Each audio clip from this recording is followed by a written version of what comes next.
Graça e paz, eu sou o pastor Igor Marçal e você está no Café com Palavra. Se você ainda não é inscrito no canal, se inscreva, ative as notificações, deixe aí o seu like ou dislike e os seus comentários são muito importantes aí para o nosso desenvolvimento aqui do canal.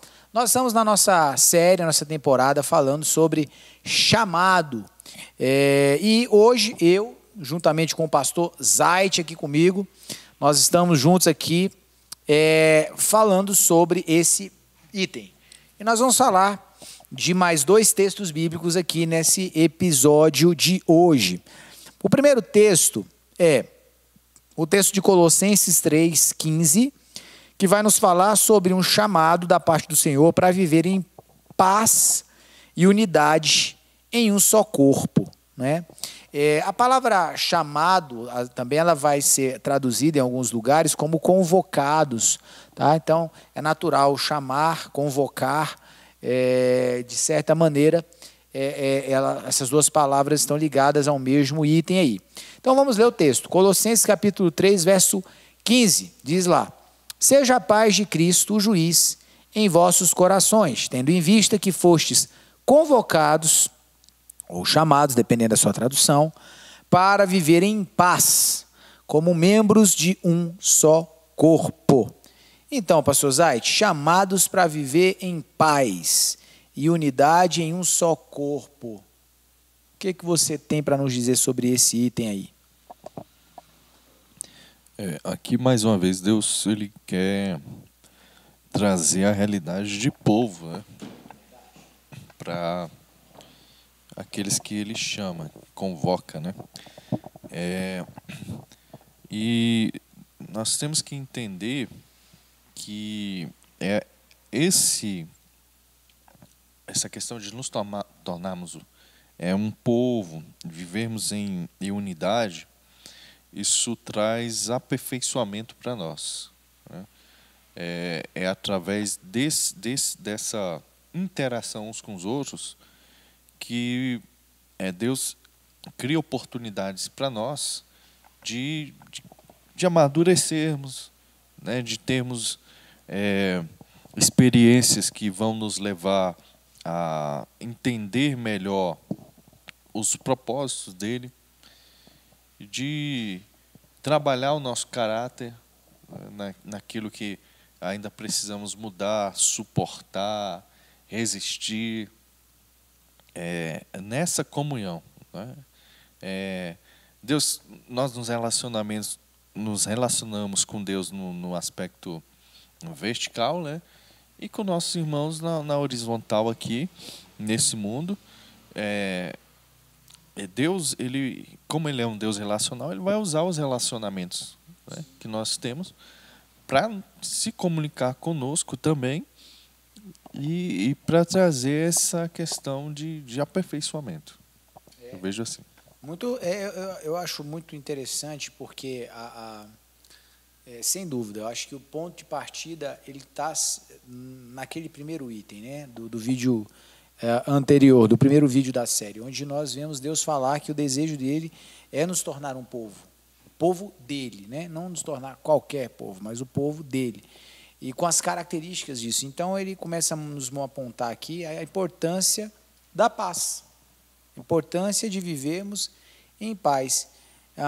Isso quer dizer que tenho responsabilidade, né, com os outros membros, né, desse corpo, com os outros, com as outras cidadãos desse reino, desse povo, que é o povo de Deus.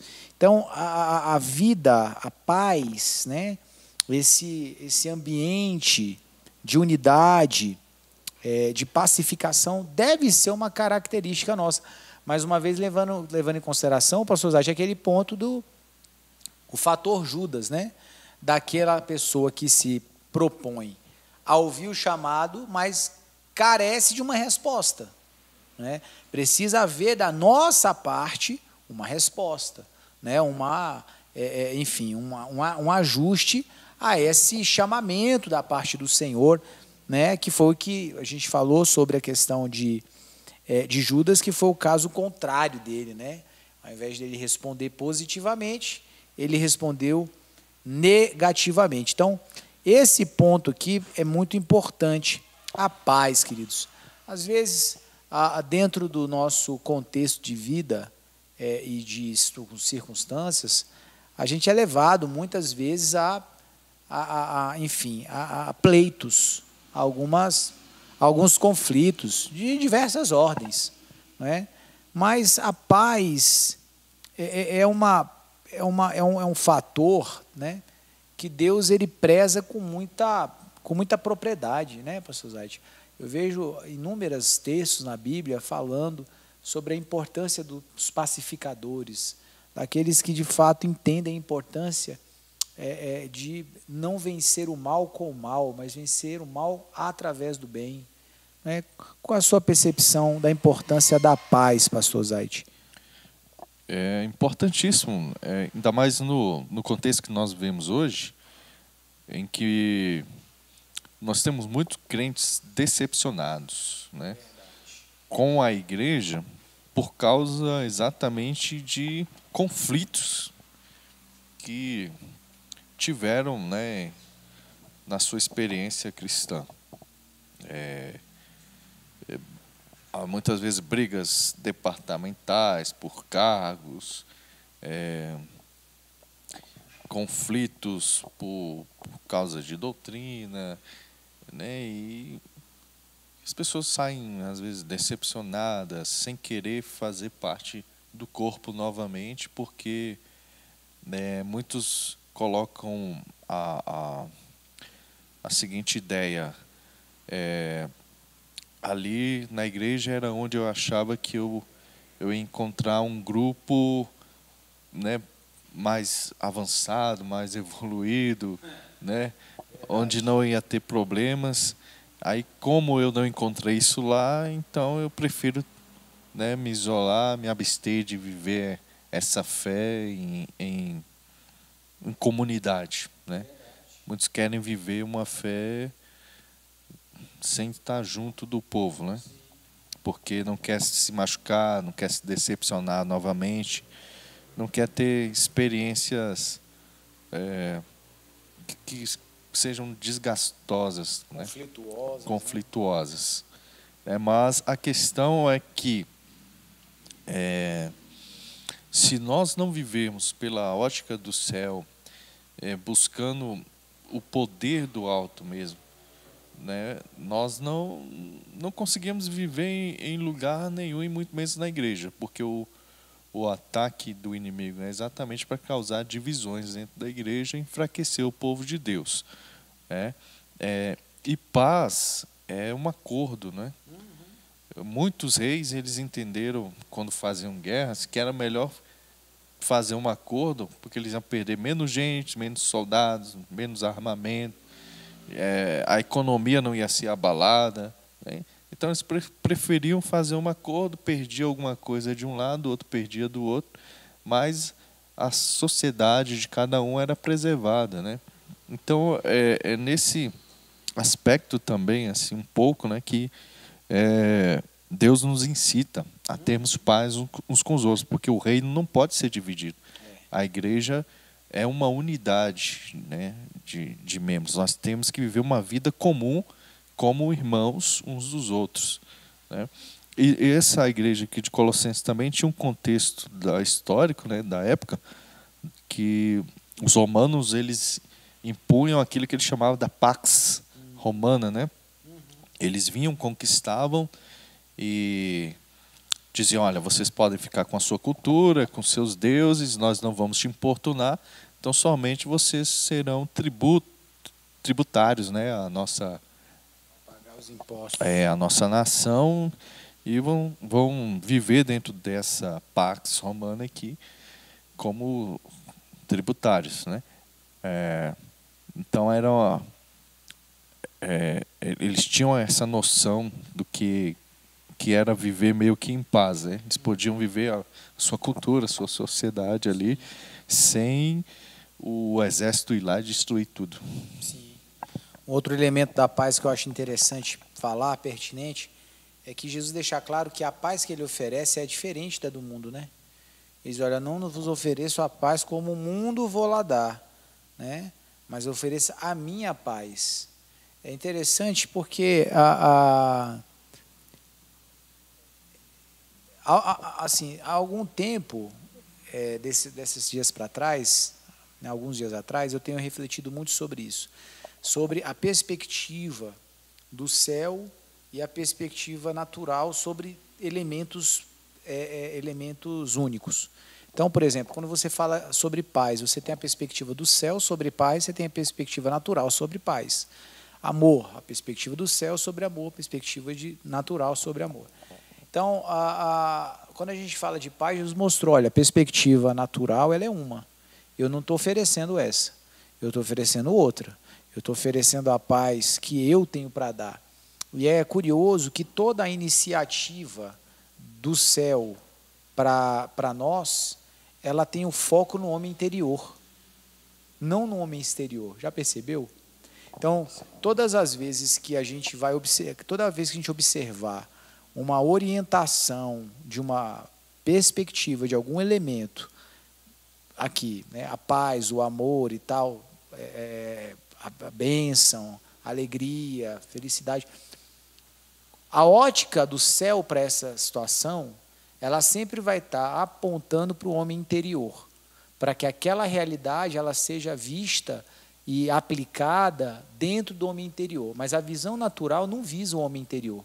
A visão natural daquele mesmo elemento visa sempre o aspecto exterior, raso, superficial, limitado.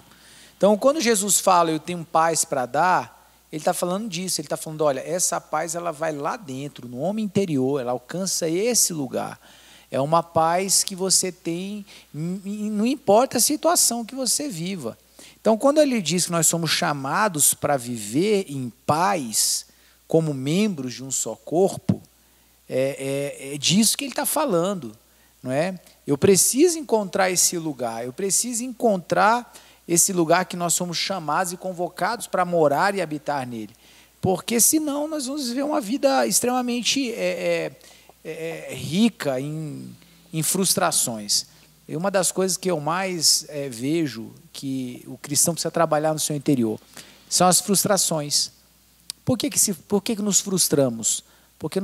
Porque colocamos expectativa no lugar errado. Por isso frustramos. Então, nós precisamos parar de colocar as expectativas em lugares que não deveriam estar. Nós devemos voltar-nos ao apontamento do céu, à perspectiva do céu para a terra, porque ela visa o homem interior sempre na sua ação e atividade. Bom, vamos avançar um pouquinho aqui. Vamos para o próximo ponto. Você quer acrescentar algo mais nesse ponto ainda, pastor? Não, aqui tá. Vamos avançar. Então vamos falar um pouquinho aqui, sobre o chamado para andar de forma digna da nossa vocação. Nós temos um texto aqui, o primeiro texto é Efésios, capítulo 4, versos 1 a 3, diz assim: Rogo-vos, pois eu, o prisioneiro no Senhor, que andeis como é digno da vocação com que fostes chamados, com toda a humildade e mansidão, com paciência, suportando-vos uns aos outros em amor, procurando cuidadosamente manter a unidade do Espírito e no vínculo da paz, novamente a paz aí, né? E outro texto aqui é 2 Timóteo 1,9, diz lá: Ele nos salvou e nos chamou com uma santa vocação, não em virtude de nossas obras, mas em função da sua própria determinação e graça. Essa graça nos foi otorgada em Cristo Jesus desde os tempos eternos. Então, nós somos chamados para andar de forma digna da nossa vocação, né? Então, chamou com uma santa vocação, chamados, como é digno da vocação com que foste chamados, enfim. Qual é, pastor Zait, aí então, do que se trata esse modo de andar digno da vocação? Esse chamado do Senhor, ele tem aí, segundo o texto, uma maneira digna de se andar. Essa convocação, ela me fala de de uma forma digna de andar, de se andar. Qual é essa forma digna? Como eu devo andar como alguém que foi chamado pelo Senhor? Como que é esse processo aí de caminhada? Eu vejo que tem que ser visto pela perspectiva do céu, como o senhor disse, né? Porque, assim, essa maneira digna, ela está muito acima de ética e moral, né? De certo e errado. Está muito ligado a leis de Deus, né? Que são eternas. Então, esse andar de maneira digna aí faz a gente mudar atitudes da gente para poder conseguir conquistar essa posição. Sim. Né? É aí onde eu vejo que entra muito a questão de você andar a segunda milha, deixar a capa, né? Mesmo sendo confrontado, está no seu direito, você abre mão do seu direito para poder conquistar essa posição aí. Porque pense que nós vamos assentar na mesa do rei, dos reis e senhor dos senhores, né? Qualquer pessoa aqui, quando ela é chamada para se apresentar diante de uma autoridade, ela muda a sua postura, né? Ela não vai comer de qualquer forma ali, né? Ela vai tentar se portar educadamente, né? Mesmo que ela seja uma pessoa bruta, ela vai tentar, naquele momento ali, até os próprios assessores vão orientar aquela pessoa, olha, você vai falar poucas palavras, né? O tempo dele é precioso, tal. Então a pessoa já vai ali toma uma forma, né? Uma pré-forma ali de já anteriormente ele vai concebendo de como ele deve se apresentar e vai se alinhando. Eu vejo da mesma forma, nós vamos sentar na mesa, nós estamos nos preparando para sentar na mesa dos reis, Senhor dos senhores. Então nós temos que já ir formando essa atitude dentro de nós para modificarmos muitas coisas em nós para alcançarmos esse lugar de direito. É muito forte isso, né? Que a gente viu nos outros itens, né? Ele falando sobre nos chamar para ser povo, nos chamar para ser amados. Então ele começa mostrando o plano que tem para nós, né? O texto da palavra do Senhor vai nos dizer claramente isso. Eu que sei os planos que tenho para vós, planos de bênção e não de mal, né? Então, assim, ele já revela isso, ele nos mostra que nós somos não rejeitados, não sem importância, mas amados. Ele nos mostra o desejo de nos dar uma identidade, de nos trazer para a mesa do próprio Filho, comunhão com Cristo, né? Um entendimento sobre a importância da paz. E aí eu vejo esse construto todo do Senhor vamos dizer assim, nos reconstruindo dentro de vários valores e princípios que foram se perdendo. Então ele fala, olha, é interessante, você é um príncipe do reino, você não pode se portar como qualquer um, de qualquer maneira, a melhor palavra seria essa. Você tem que ter um perfil, uma atitude, uma educação. Então, essa forma digna, né, de se comportar do reino. E aqui o apóstolo Paulo até cita algumas. Ele diz, olha, vocês foram chamados, aqui, ó, andeis como é digno da vocação que foi chamados, com toda humildade, mansidão, paciência, suportando uns aos outros, procurando manter a unidade do Espírito. Então, olha que interessante, né? Paulo vai fundamentando que não se trata, evidentemente nós estamos trazendo aqui um exemplo de um processo real, né? Rei, príncipe, só que o comportamento não é aquele pomposo dos príncipes e reis que a gente vê no cinema, nos filmes, aquele comportamento arrogante, egóico. Não, Jesus mostra que o reino dele é o contrário, né?